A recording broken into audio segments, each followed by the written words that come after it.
Bonsoir à tout le monde. C'est la nuit ici, hein. Moi je suis Seren Djongou, un Congolais de Brazzaville. Depuis que le virus ici a commencé, il s'est passé plein de choses et tout, et ça a traumatisé la vie de bien nombre de gens. J'aimerais donner un peu mon point de vue en fait de cette situation.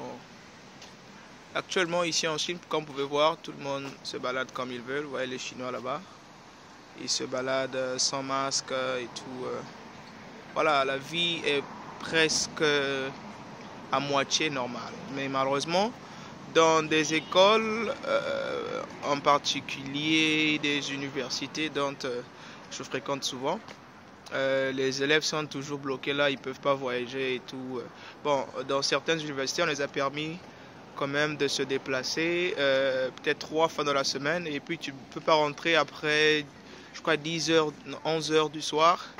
Voilà, donc c'est un peu... Les Chinois, ils veulent traumatiser les gens, mais eux-mêmes, ils ne se traumatisent pas parce que, vous les voyez là, ils sont dehors en train de marcher comme ils veulent.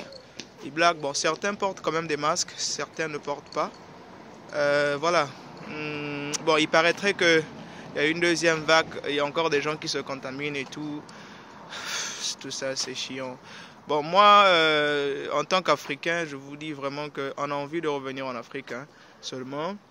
Voyez-vous que quand on va à l'étranger, tu reviens au pays, tu n'as rien dans la poche et tout. Parce qu'ici, là, dans un pays comme la Chine, le travail pour les étudiants, c'est interdit.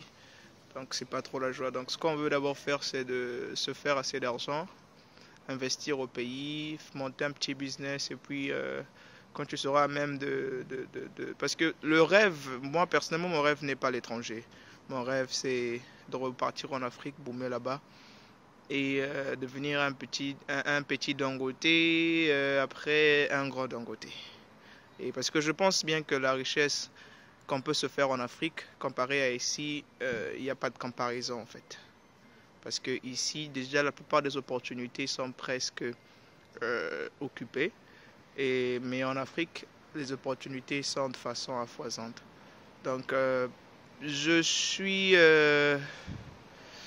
comment il faut dire, un peu étouffé parce que il n'y a pas la joie de vivre ici, hein. Je me demande bien, tout ce qui pense que l'étranger, c'est je sais pas quoi là et tout. En particulier, la Chine, c'est pas l'étranger. Je sais pas.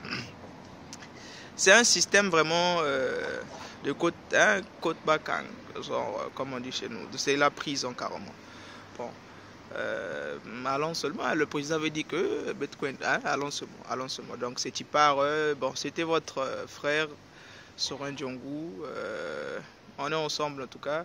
Faisons de sorte que nous puissions faire le grand paquet en Afrique et organiser notre départ. Parce que d'ici là, tout peut péter ici là. Moi, j'ai comme l'impression que il risque de se passer encore pire encore ici là. Parce que de toute façon, ça a commencé déjà là avec le virus. Les Chinois, ils veulent dominer le monde. Donc, ils sont déjà presque premiers partout. Ils commencent à dépasser. Ils ont même déjà dépassé les États-Unis. Donc, en ce moment, les Chinois, ils peuvent encore amener un autre chaos de façon à ce que quand le virus est passé ici là, leur économie a encore quadruplé. Ils ont trop d'argent les gens ici là, donc c'est étrange quand même parce que pendant que les autres sont en train de tomber dans le chaos, eux ils sont en train de s'enrichir à 100%. Donc voyez-vous que avant même de commencer le virus, ils avaient déjà prévu ça même. Ils ont préparé leur coup et voilà que ces gens voilà, bon, moi je dis pas que je sais pas, hein, je peux pas dire quoi que ce soit, mais les faits montrent que la Chine était déjà prêt pour ce genre d'attaque et les autres, le monde entier n'avait pas anticipé ça. Et la Chine a surpris le monde. Et voilà que en quasiment 2 secondes, ils ont pris le contrôle de tout le monde. En termes d'industrialisation, en termes de quoi que ce soit. Là, je suis dans une petite ville, mais vous pouvez voir la qualité de vie ici, là, vraiment, comparée à ça peut c'est pas il n'y a rien à faire, les gens ici là ils sont en avant, il n'y a rien à faire. Donc ce qu'il nous reste à faire, nous les Africains, on doit travailler, on doit mettre de l'argent parce qu'on a besoin de beaucoup d'argent pour la technologie, parce que tu vois la Chine ne s'aventure pas trop sur le cadre de la science ou quoi que ce soit, comme les États-Unis qui vont dans l'espace, des trucs là. Eux, c'est plus la technologie, ce qui est pratique parce que leur population est tellement nombreuse que ils sont juste dans c'est-à-dire que ce qui est vraiment, voilà, ce qui est vraiment super important pour eux, comme la technologie pour le transport, la technologie pour s'alimenter, la technologie pour produire en masse, la technologie pour le manger et tout. Voilà, donc c'est là, ils se sont arrangés d'abord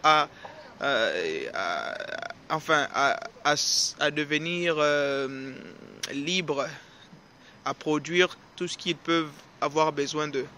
Et de sorte que le monde puisse dépendre d'eux avec les virus qu'ils font ici, là et tout. Excusez-moi encore, je n'ai rien dit. Hein. Donc allons seulement, préparons notre départ pour l'Afrique, mais j'espère que les frères africains, nous sommes conscients du fait qu'on ne peut pas réussir ici à l'étranger. Il faudrait qu'on s'arrange à faire un retour en masse au pays, mais volons d'abord l'argent. Ils ont trop d'argent, les gens ici là. Apprenons tout ce qu'on peut apprendre ici, volons l'argent et allons investir au Congo. Bye bye.